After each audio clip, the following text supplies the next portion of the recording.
Okay.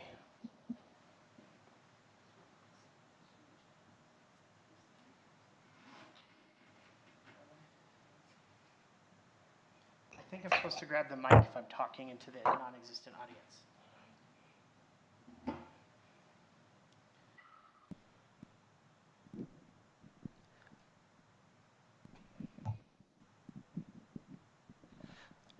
Okay, I'd like to thank everyone very much for viewing tonight from home and on channel 192. If you're on the Teams feed, we're going to hold questions at the end. So if you have a question, either type it into the chat box or raise your hand with the little hand raising button on Teams. My name is Jeremy Yates. I'm the supervisor for the Casper Area MPO. I'd just like to thank everybody for their time tonight. And I'd just like to give you a little bit of background on the 5-year transit strategic development plan. And then I'm going to let some people in. Hold on.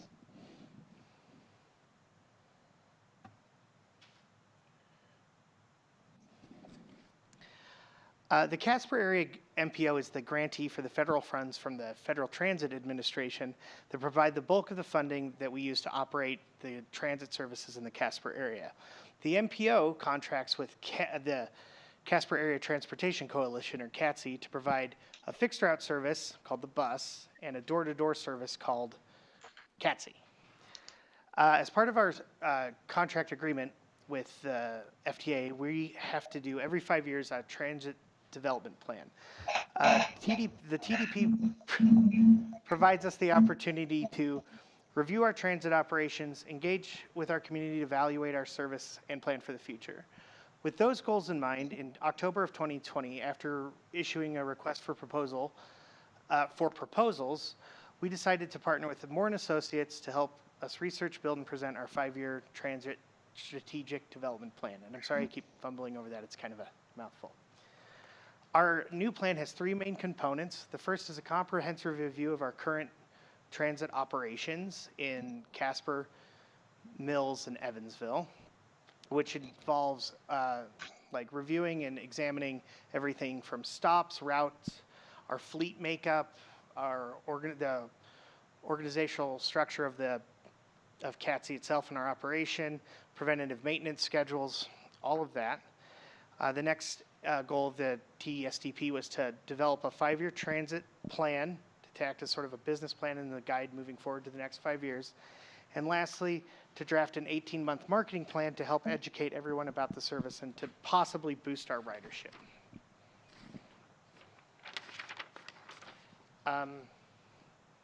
With that in mind, I'll just quickly say one more time, if anybody has any questions and they're on the Teams meeting, to just raise your hand at the end when we do our question and discussion section. And if anybody on channel 192 or watching on YouTube has any questions, you can either get with us afterwards, and we'll definitely get in touch with you at our email is casperarea.mpo@casperwy.gov, or you can engage with us on Facebook right now as we're like kind of live streaming the meeting. So with all that being said, I'll turn it over to Mr. Moore to walk us through our process so far and to go over the initial recommendations. Well, thank you, Jeremy. Good evening, everyone. Thank you for joining us this evening. My name is Jim Moore, and I am joined this evening by one of my colleagues, Kathy Chambers. And our firm was selected to be the partner for the Casper Area MPO in the preparation of the 5-year transit plan. And as Jeremy indicated, a transit plan is a fancy terminology really for a business plan or a blueprint for service development across the next 5 years. Slide. So what we'd like to do this evening is just provide a brief overview of the Transit Development Plan project, talk about some of the findings, some of the input that we've received from the community, either actual bus riders, members of the community at large, community stakeholders, then also review the preliminary recommendations and provide an opportunity for you viewing the community at large to ask some questions or provide some feedback in terms of what you believe should be the priorities for the preliminary recommendations. So Jeremy sort of touched on this in his introduction. We have 5 goals. First and foremost, to improve the efficiency of the bus service. And in doing so, hopefully to increase its attractiveness as a mobility alternative rather than sole reliance upon or significant reliance upon the single occupant vehicle. Certainly to optimize the value of the public funding that is used to operate the bus service. Also to improve the quality and availability of public information materials specific to the transit program, whether it's schedules or how to ride or fare information, etc. And then finally, to address the first and last mile mobility needs. And let me explain a little bit more about that particular goal. Currently, there are 6 routes. There are approximately 120, 125 bus stops. But even with that many bus stops, there are many places throughout Casper and adjoining areas where it is necessary to walk a considerable distance, either to start a trip via transit or to complete a trip via transit. So one of the things that we're looking at is how do we bring public transit closer to where people want to go, either at their starting point, their end point, or hopefully, ideally, both. All right, slide, please. So one of the first things we did is we did a survey on board the vehicles themselves. Our trained staff rode the bus for a period of time. I think they were there for 4 days. And they rode every route throughout every day part from early in the morning till into the evening when service ends, and talked to hundreds of riders. And this is some of the key takeaways from that onboard transit rider survey. The most popular route by far is the blue route, which attracts about 45% of the total ridership. Folks do make a transfer or need to make a transfer in order to complete their trip. In other words, they may start on the blue route and then connect to another route to conclude their trip. And that's at 41%. And that's relatively high for a relatively small to medium-sized community transit operation. And that's one of the things that we're also seeking to address is how do we make the average time on board the vehicle shorter for our customers, and how do we mitigate either the need for transfer or the cost impact of having to make that transfer. The most popular method of payment was using a token. Those are tokens that can be purchased at various places in the community that provide chiefly convenience rather than having to handle cash, particularly important in these challenging times when we're looking to have social distancing. Talk about most common trip purposes. Well, 35% of the folks that we chatted with, they indicated riding public transit in order to either travel to and or from work. And that was followed closely by shopping. We asked how long you have used the service. 32% or almost 1/3 of folks said 5 or more years. Again, that's a very significant percentage based on similar small to medium-sized transit programs. And then another quarter indicated that they've been using the service less than 6 months, which also speaks to the fact that public transit in Casper and the Casper area continues to attract new customers. And I think the next thing in terms of frequency of use was particularly revealing for us as a firm that specializes only in public transit. We found that 31% of the folks we chatted with use the service 5 or 6 days a week, and the service operates currently 6 days a week, Monday through Saturday. So they're riding, pardon me? So they're riding virtually every day. And then another almost 30% are riding 3 or 4 days. Again, when you combine those two, you see that there's the folks who are using public transit are highly reliant upon it for a lion's share of their mobility needs. Slide. Some other key takeaways in terms of transit dependency or reliance upon the service. We see that if the transit were not available, the folks that we spoke with, 55% would need to walk in order to make the survey trip, while another 22% indicated they would not be able to make that surveyed trip.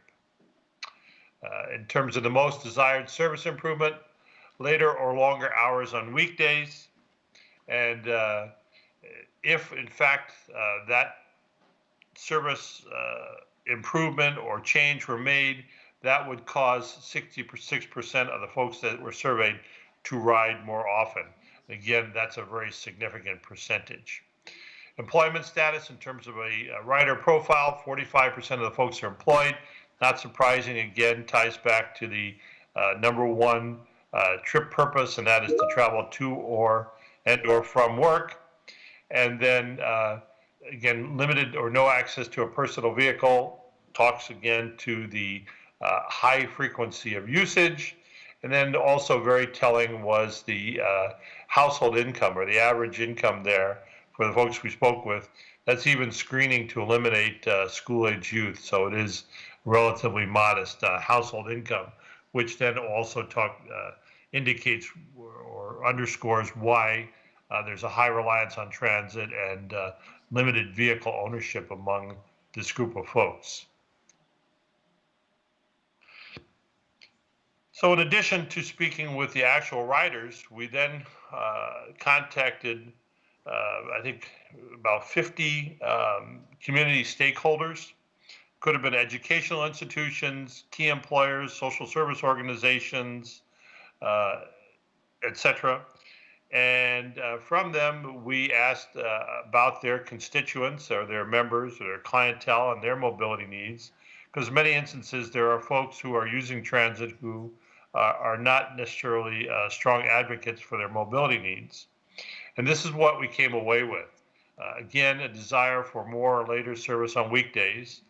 Currently, the service ends at about nominally 6 p.m., which means that for a lot of folks who are working in the service industry, for instance, they may be able to use transit to travel to work, but it makes it very difficult to use transit to get back from work if the service ends around 6 o'clock.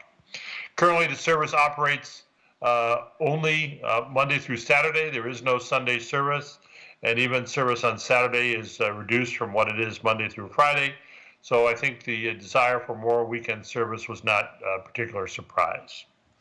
There's also a desire for travel training, and that's where a trained person would come out, a qualified person would come out to, say, various organizations or into the community at large, and provide a discussion on how to use either the large fixed route bus or the dollar ride service. What is the behavior that's expected? How do you arrange a trip? How do you read a bus schedule? How do you pay your fare? And we've found that travel training is really an effective way of increasing ridership in many of the communities that we have worked. And then lastly, bus stops closer to key activity centers. This kind of ties back to my earlier comment about that first and last mile connectivity. While we, certainly have the 120, 125 bus stops, in many instances, there's still a significant gap between that final bus stop and then the actual destination of the rider. We also did a survey of communities, the community or households throughout Casper, Evansville, Mills, and in some surrounding portions of Natrona County. This was chiefly an online survey, but it was also, that survey was made available at some of the workshops that have been held over the last few months, as well as at key public buildings throughout the service area. And when we posed the question whether in fact had the survey participant actually used transit in the prior year, only 20% or 21% indicated having done so. And the main reason for not riding was a preference to drive their own vehicle, which is something that we find in similar communities to Casper, where there's a relatively low density, significant distance between activity centers, etc. And but those that had ridden, the reason that they do ride, again, is no or limited access to a personal vehicle. And we also queried folks about awareness about the public transit program. Many folks indicated some level of awareness, but even if they had that awareness, they had never used the service. Slide. So we look again at some additional key takeaways from that household survey. The vast majority of the respondents of whom hadn't used public transit in the prior year, prior to the contact. Again, preference to drive their own vehicle. Some perceptions, even if they were not transit users, the perceptions about public transit is that a belief that it provides a valuable service to the community. That's nearly 75%, and a perception that public transit supports the local economy. Again, close to 70% there. We talk about supporting the local economy. It could be by providing access to jobs, ways for folks to be able to reach jobs, but it could also be ways of folks being able to reach merchants or businesses throughout the service area. And I think this next one is very important for both the MPO and the consultant, and that is, motivators to being able to attract more of the current non-riding public. Well, one that we can't control is a change in personal circumstances, which could be loss of the ability to drive, loss of a personal vehicle, etc. Or it could even be relocation of their housing or residence, moving from into maybe more of the central portion of the city where there's a higher level of transit. But areas where there are factors that we do have an opportunity to control or to influence include the introduction of new destinations or later weekday service, and then real-time tracking. Real-time tracking being an app that can be downloaded to a phone that would be able to tell the user when the bus is going to arrive. The next bus will arrive in 5 minutes or 3 minutes or something of that nature. We find that's a very valuable marketing tactic, especially among folks who have a host of mobility options. Slide. So we took all this information, the various surveys, the workshops that were held in the community, public workshops that were held back in December, early December. Also feedback received via the project website, other small stakeholder meetings that have been held, and we distilled all these perceptions and recommendations and desires, wants and druthers for service. We distilled them down into 4 groups that we'll walk through here. The first group being operations or operation-oriented recommendations. And here we have the implementing the real-time or predictive arrival app, which is something I just touched on. Establishing a bus stop near the Wyoming Rescue Mission and adjacent to the downtown area. We have a lot of folks who have used transit to travel out to the mission for the services that are provided there. This would be really bringing transit closer to that important destination. Implementing service out to the airport on a trial basis.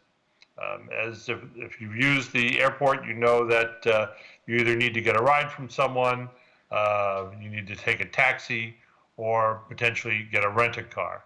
And so some form of transit service out to the airport on a trial or demonstration project basis is something that has been advanced. Also extending the red route out to the Eastridge Mall. It stops short of the Eastridge Mall, and there's a belief that if the service actually went out to the Eastridge Mall directly, that would increase ridership. Other operational ideas or recommendations that have come ahead are identifying opportunities to enhance service out into the East Casper community, including, say, the new location for the VA clinic and a number of employers and merchants that are located out there. To reduce the number of scheduled time points that are included in the service brochure.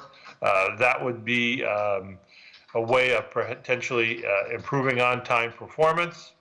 And then to designate Smiths as a time transfer location for a number of the routes, rather than requiring folks to take the service into downtown to make a transfer. They could make this transfer outside in the communities and thereby save a lot of time.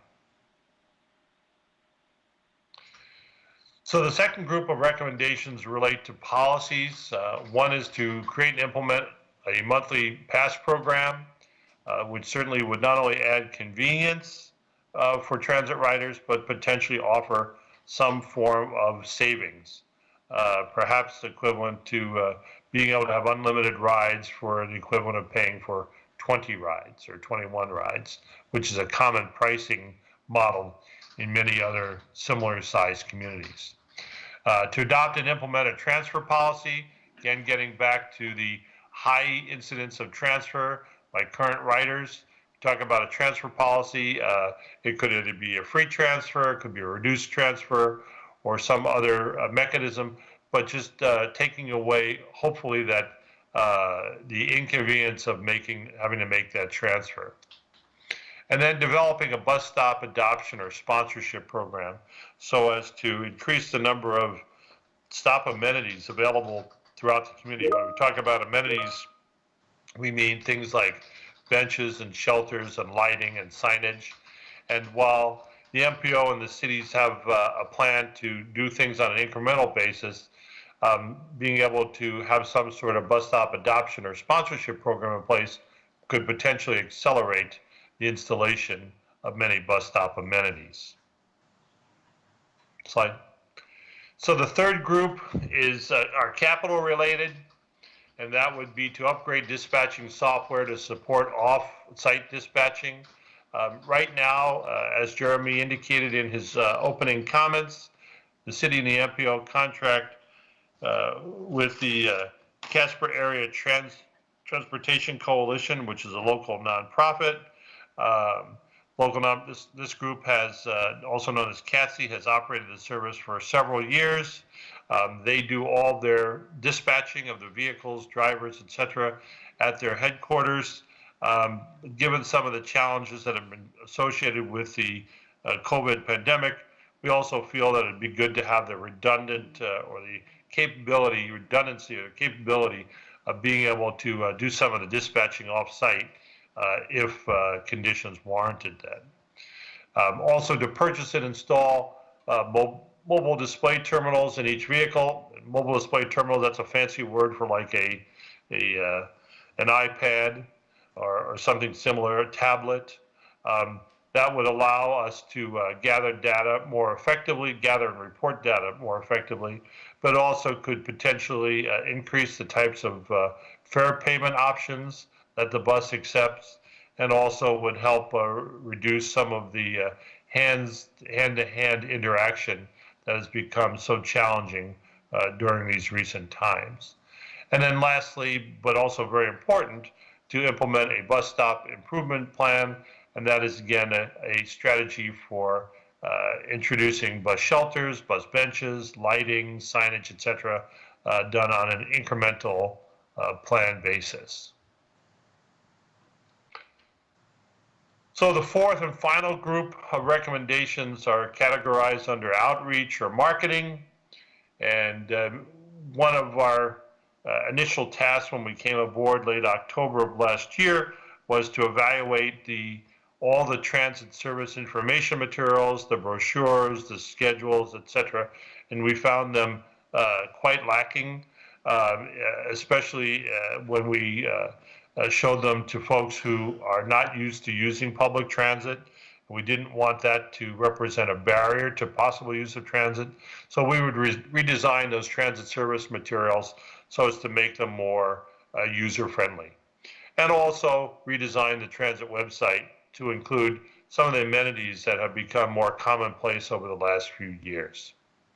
To implement a marketing plan, as Jeremy said, one of the deliverables from this project is a marketing plan, which would be intended to increase ridership, to also increase fare revenue, and to reinforce the return on investment received for the operation of the service.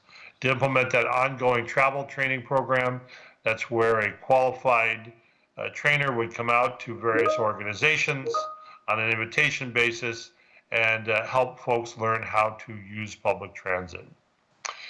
Establish a social service technical advisory committee composed chiefly of community stakeholders representing education, social service, healthcare, etc. And then lastly, to rebrand the transit service.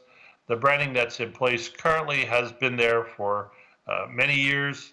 In some instances, it's perceived as being tired. The colors aren't necessarily contemporary, and so as new vehicles are purchased and placed into service, they could potentially also come with a new service identity on there. Slide. And one of our, again, another one of our deliverables is to assist in the development of some rebranding. And here are some of the short list concepts that have moved forward through discussions with staff, members of the community, etc. Perhaps retitling it to either Casper Area Link, or perhaps C-Tran for Casper Area Transit, and then perhaps a separate branding for the Dollar Ride program called Assist. So again, artwork, branding, very subjective. Everyone has their own opinion in terms of fonts and colors, etc. But those are some of the ones that are being considered. And the goal is for something that's clean looking, but also more contemporary, more eye-catching, visually appealing than some of the older vehicles that are currently in the fleet. Slide.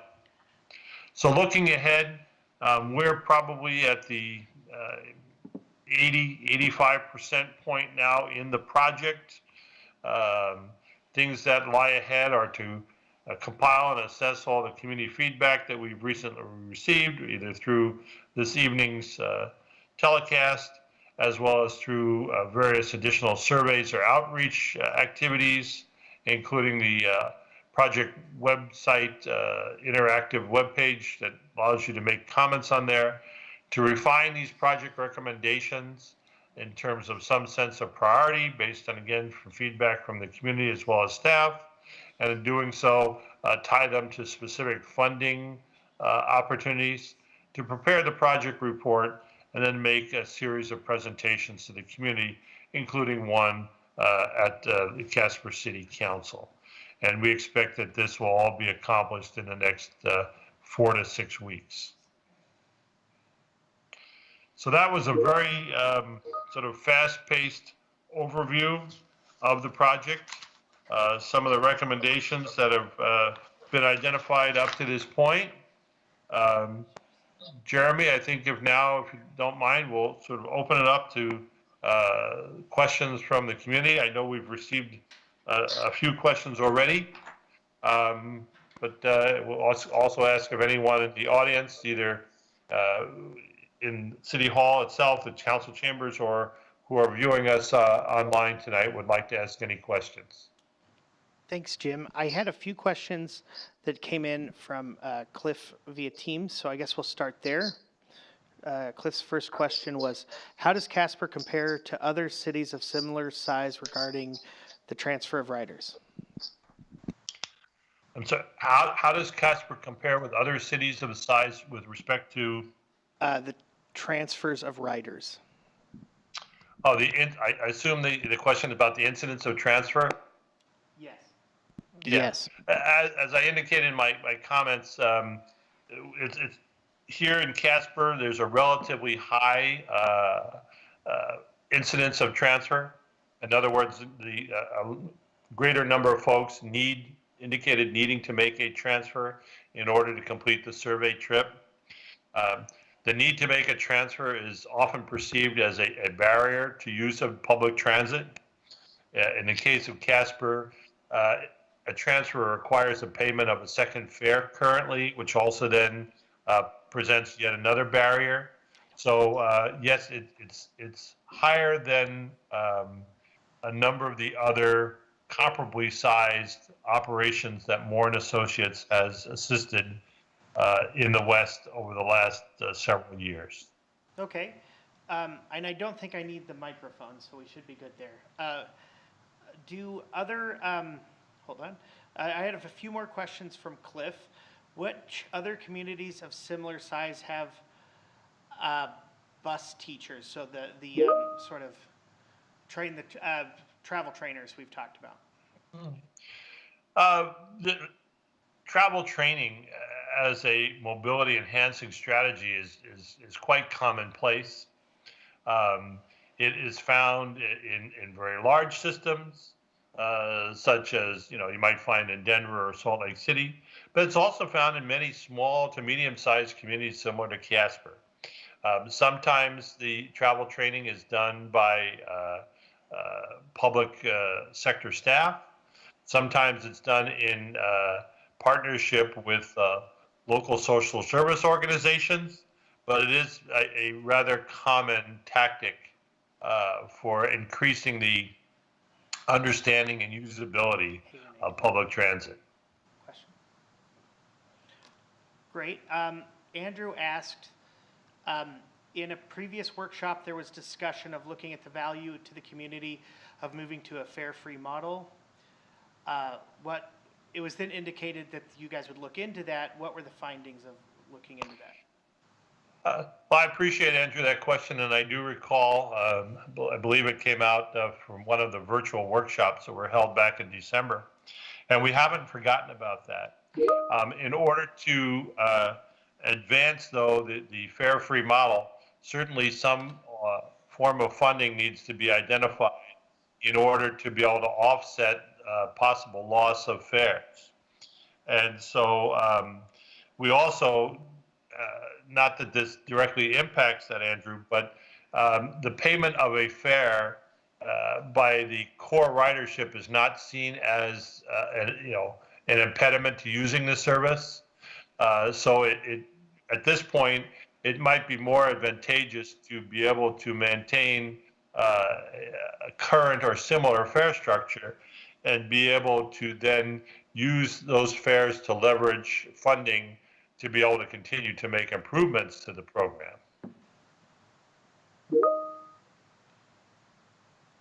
Andrew said thank you. Another question we had from Cliff was in regards to the transportation materials not being user-friendly, and he was wondering what sort of improvements we should make. Well, thanks. That's a great question, Cliff. I mean, some initial impressions were, for instance, right now there is a single brochure, a single piece that covers all 6 routes. A lot of information in a very small format. We found that it's beneficial in many instances to have a specific or individual brochure for each route, and then maybe a system map also available. We also found that the current system map, I don't know what my colleague Kathy, what is the terminology? I guess it's a subway style map. It's a subway style map. And what we mean by that, it doesn't really show the relative I guess, locations to any sort of scale. It doesn't give you a sense of scale, what the distance is between the various bus stops or activity points. It also doesn't easily suggest what the connectivity would be between the lines. So we'd like to really go to a larger map, one that's color-coded specific to a route, and potentially one, and certainly one that's to scale, to give that sense of scale. Great. Another question we had from John was, have we studied a rideshare program like they do in other small cities, i.e. Fargo, South Dakota? Oh, yes, North Dakota, I'm sorry. Okay, I hadn't seen that in the paper, that movement. But hey, we live in interesting times, Jeremy. We talk about rideshare, and I want to make sure we're defining this the same. When I think about rideshare, traditionally we're talking about sort of a congestion mitigation strategy, increasing carpooling or van pooling or alternatives to commuting through perhaps work remotely programs, etc. Those have not been a specific focus of this project, but what has been a focus of this project is how do we make public transit more attractive to a broader portion of the community beyond simply the historic customer base. But we've also looked at, in terms of some of the transportation needs for social service organizations that cannot be met or immediately met through public transit, is to suggest things such as volunteer driver programs, perhaps vehicle operation by a social service organization specific to their membership, things of that nature. Perfect. I had another question from Cliff, who said, everyone knows the dial-a-ride as CATSI. Would it cause more of an issue if we changed the name? And if so, how long would it be for people to accept the new name? DFS used to be called DPass, and it took almost 20 years to get that change in place. Well, I couldn't make a prediction how long it would take the community to react to a change in branding. I can say that any branding change, if supported by effective public education and/or marketing or advertising, does create a buzz or a increased level of interest in a program. Doesn't necessarily result immediately in great increases in ridership, but it certainly raises awareness about the program. I wouldn't say that rebranding is one of the top priorities. It wouldn't be a panacea versus doing some of the other operational things that are being recommended. But we thought, given the fact that this project includes a multi-year marketing plan, that this would be an appropriate time to also investigate possible rebranding. Also, because there's likely a replacement vehicle being purchased in the not too distant future. It's a lot easier if you buy vehicles that are already branded than to bring them on the property and have to pay to have them branded. Just a couple more questions from Cliff, and then we have one more from Andrew, and then I'll probably open it up to the people in the Teams meeting. Are there grants available to pay for travel training? Yes, there are. Yes, there are. And then, there's not only grants that are available from the public sector. We've also found that when we've promoted or proposed a travel training program in other client communities, we've also often been able to secure funding support from various organizations throughout the community, whether they're healthcare providers or educational or social service, with certainly the caveat that then the clientele or members of those groups would be able to have access to some of the mobility or travel training. Perfect. And last question, I think from Cliff that we have is, do other communities our size have central transfer point that have a central transfer point, allow transferring from any bus to another or some kind of hybrid? Sorry. Well, there are two basic styles or service delivery options in public transit. One is called a hub and spoke, which is what we have in the Casper area. In other words, we're bringing folks into a central collection or transfer point and then transferring them to another vehicle and then taking them to their destination. Another is called point-to-point, and that's where you don't have to make a transfer. Point-to-point, the hub and spoke is generally a more cost-effective way of providing public transit, particularly in a community with relatively low density and great distances between activity centers. Getting back to your point specifically, your question specifically, there's probably as many different varieties of transfer policy or as there are operators. I mean, the most common form is to allow a issuance of a transfer upon payment of a fare at time of boarding, to allow that transfer to be used to complete a trip in a single direction, i.e. not a round trip, and then also to limit the time period eligibility or validity of that transfer. In other words, you come on board, you pay your $1. If you ask, we will give you a transfer, which is good to be able to continue your trip in a single direction for a specified period of time, generally up to 1 hour. Bless you. Thank you. And it looks like the last question we have from Teams, the Teams chat is, can you go into some more detail about the plan recommendations to expand weekend service? How high of a priority is that, and when might we see a Sunday service? All right, so help me, Jeremy. I think we had a three-parter there. Yep. And so what I first heard, well, I'll talk about Sunday service first, and then you help me get back on track there, Jeremy. Robin Bromley.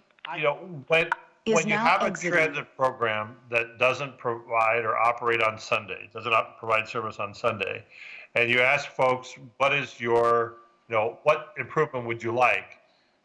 It's very common for folks to say, well, I want service on Sunday because that's something that's not currently provided.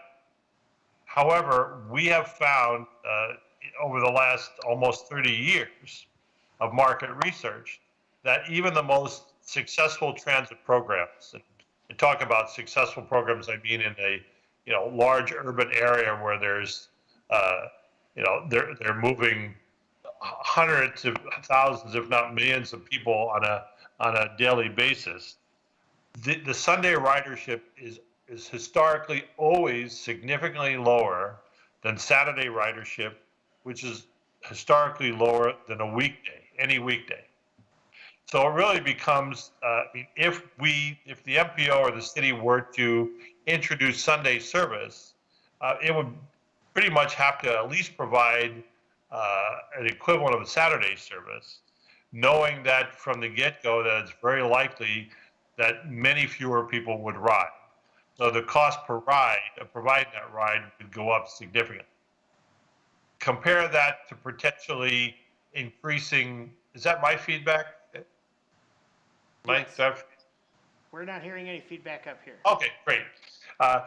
When you compare that with, for instance, increasing or expanding the weekday evening service, which is something that has come up again and again from current riders, from potential riders, from stakeholder organizations, having a transit service that concludes at 6 p.m.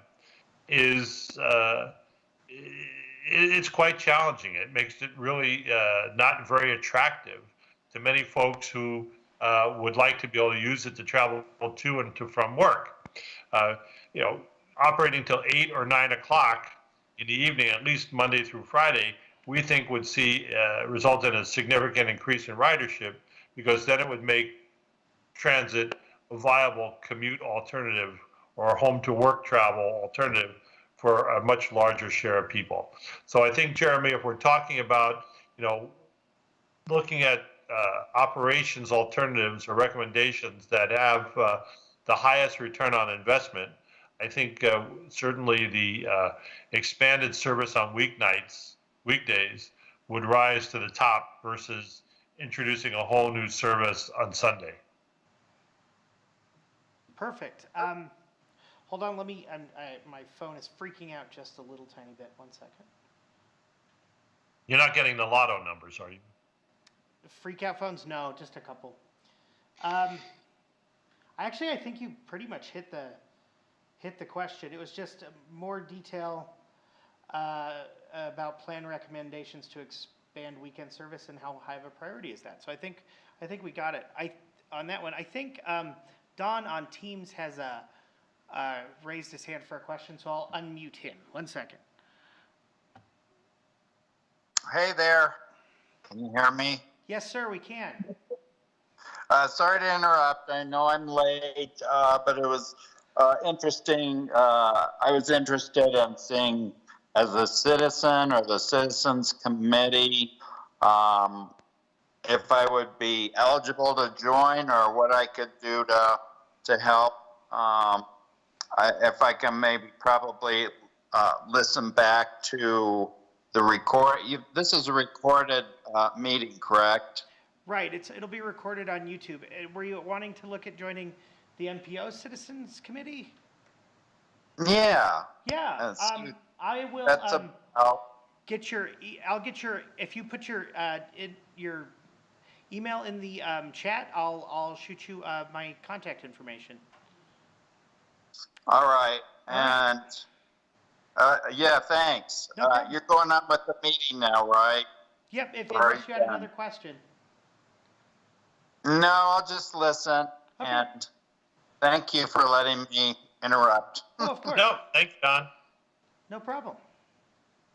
Hold on. Thank you. Did we have any questions from the socials? Nope. Okay. I think that's about it. Let me see. I'm going to unmute some people and see if there's anyone that called in wants to chat. 1 second. I'm sort of a Luddite. I'm going to come in on another screen. So. Perfect.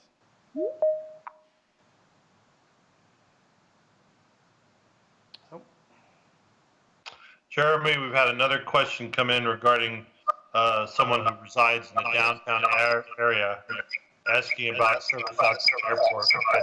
hold on 1 second. We're stuck in a loop. There we go. Okay, let's go there. Is now joining. That was like a synth album. That was beautiful. Go ahead, Jim. No, I was just commenting that we have had also a question come in from someone residing in the downtown area asking about service out to the airport, which is something that we touched on briefly earlier, and that is investigating a way of being able to provide some level of transit out to the airport on a trial basis, so as to be able to provide a connection from the airport, at least into the downtown area. Oh, that's great. Are there any other questions?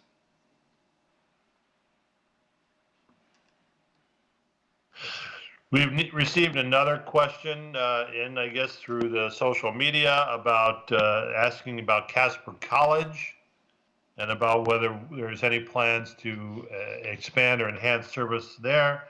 And yes, we're always looking at ways of being able to get closer to the college, as the college is a important trip generator destination. And so it really comes down to working with individual entities such as the college to determine just how close to the front of the campus we might be able to go. Great. Well, I think that's all the questions. When do you think, Jim, that we'll be publishing for public comment? Well, the recommendations are, preliminary recommendations are currently listed on the project webpage.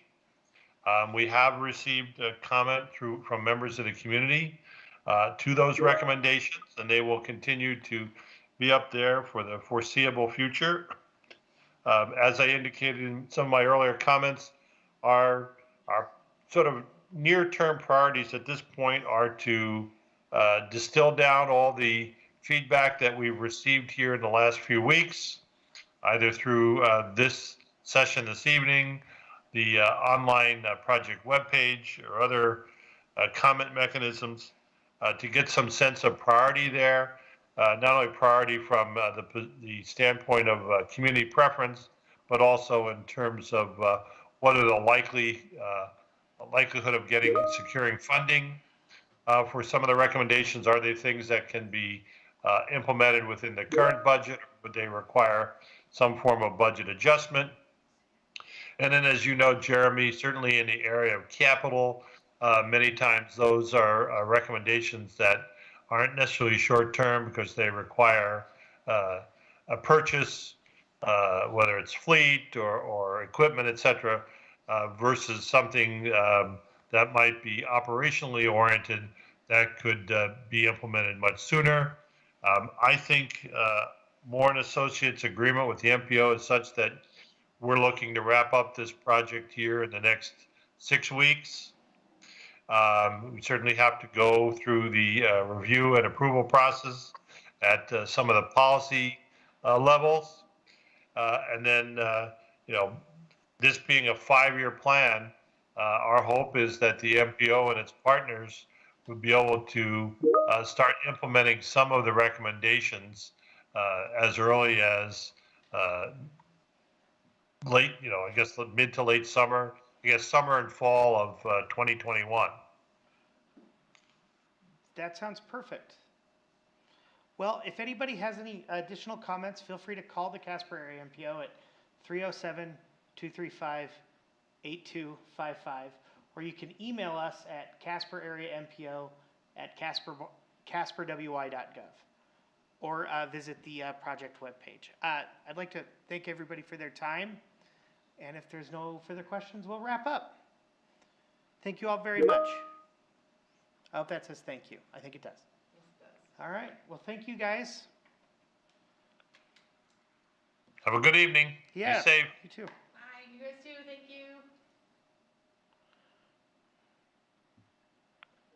you.